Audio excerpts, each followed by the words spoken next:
আচ্ছা, আপনারা বলেন দেখি, বাংলাদেশের অন্তর্বর্তী সরকারের প্রধান ডক্টর মোহাম্মদ ইউনূস নোবেলজয়ী না, শান্তিতে নোবেলজয়ী। আচ্ছা, একটা তো বলতে পারবেন যে ভাই, শান্তিতে নোবেলজয়ী মানুষের কাছে আপনি অর্থনীতিতে ভালো কি চান?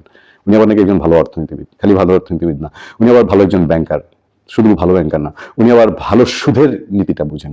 শুধু সুদের নীতি বুঝেন না, উনি তার ব্যাংক ব্যবসাকে এমন ভাবে বিস্তৃত করেছেন, সারা দুনিয়া জোড়া তার ব্যবসা গরমাগরম। সেই ডক্টর ইউনূস, যার সারা দুনিয়া জোড়া যোগাযোগ, তিনি না ক্ষমতায় আসলে পরে বাংলাদেশে ডলারের স্রোত বয়ে যায়। আপনাদের মনে যাদের প্রশ্ন আছে যে একটু যে অর্থনীতির ভেতরের খোঁজ খবর জানতে চাই, দেশটা এখন কেমন আছে, একটা আওয়াজ দেয় মাঝে মধ্যে, দেখবেন বলে যে সামনে দুর্ভিক্ষ আছে। বিএনপি শেখ হাসিনাই এমন একটা করে গেছে দেশের অর্থনীতি টাইট দিয়া, মানে তারপরে তো তার একটা অবস্থান ছিল, সে চাইছিল যে জিডিপি প্রবৃদ্ধির হার এগুলোতে একটা একটা সব মানে উপরের দিকে ওঠা তার ছিল। ডক্টর ইউনূস আসার সময় সব পড়তে পড়তে এমন জায়গায় গেছে, এবং এরপরে ধরেন যদি বিএনপি ক্ষমতায় আসে আর এই অর্থনীতি নিয়ে চলে, কি যে জানটা বের হবে। এখন তারেক রহমান সাহেব, তিনি ডক্টর ইউনূসের মতন পড়াশোনা জানা, স্টাডি করা, বা তিনি অর্থনীতিবিদ না। এখন উনি কতটুকু কি করবেন, এটা আমার মনে হয় যে তার একটা অগ্নি পরীক্ষার মধ্যে ফেলে দিয়ে যাচ্ছে ডক্টর ইউনূস, এবং খুবই স্নেহের সাথে, গভীর স্নেহের সাথে। একটু চোখ রাখেন, দেখেন ক্রমবর্ধমান মুদ্রাস্ফীতি, স্থবির মজুরি, কর্মসংস্থানের সংকট ও ব্যাংকিং খাতের ভয়াবহ বিপর্যয়ে দেশের অর্থনীতি এখন গভীর সংকটে। ভয় পাবেন না, ভয় পাবেন না, আরো আছে, এটা তো মাত্র শুরু। সরকারি পরিসংখ্যানে কিছু উন্নতির ইঙ্গিত মিললেও বাস্তবে নিম্ন ও মধ্যম আয়ের লাখ লাখ পরিবার প্রতিদিন টিকে থাকার লড়াইয়ে পড়েছে। আয়ের তুলনায় নিত্য প্রয়োজনীয় পণ্যের দাম এতটাই বেড়েছে যে জীবনযাত্রার ব্যয় সামাল দেয়া ক্রমেই কঠিন হয়ে উঠছে।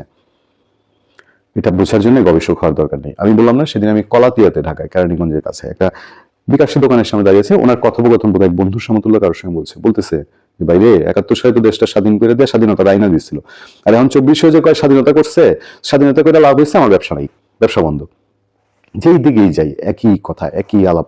মফস্বলে তো খুব ঘুরে বেড়াই, আপনারা জানেন, মফস্বলে বিভিন্ন এলাকায় আমরা যাই। মফস্বলে যে কি হাহাকার ব্যবসা বাণিজ্যের, আমরা নিজেরা একেবারে এফেক্টেড, সাংঘাতিকভাবে এফেক্টেড। এই কিছু ভাড়াটারা নিয়ে চলতাম, ভাড়াটারা দিয়ে সেসব পাঁচটা ভাড়াটিয়া গেছে গিয়া, ব্যবসা নেই, দোকান বন্ধ করে। আমার আমার প্রমাণ আছে, বলবেন না যে চাপা মারতে সিনু সাহেবের সমালোচনা করে দেখা, আমি নিজে তার প্র্যাকটিক্যাল প্রমাণ রে ভাই। আমার 5 দোকানদার ব্যবসা লুটে গেছে, কয় যে এমনি ভাড়া দিয়ে আর এমনি ব্যবসা করে চলতে পারবো না। আচ্ছা, চাল, ভোজ্য তেল, শাকসবজি, পরিবহন ব্যয়, বাড়ি ভাড়া, শিক্ষা ও স্বাস্থ্যসেবার খরচ পারিবারিক আয়ের বড় অংশ গ্রাস করেছে। তারপর বিশেষ করে মজুরি ভিত্তিক শ্রমিক ও ক্ষুদ্র ব্যবসায়ীদের আয় মুদ্রাস্ফীতির সঙ্গে তাল মেলাতে না পারায় জীবন আরো অনিশ্চিত হয়ে পড়েছে। বিশ্লেষক আতিক রহমান পূর্ণিয়া। মুদ্রাস্ফীতি নেমেছে 8.29%।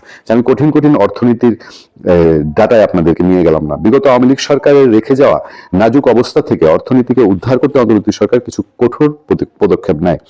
ব্যাংকিং খাতে শৃঙ্খলা ফেরানো ও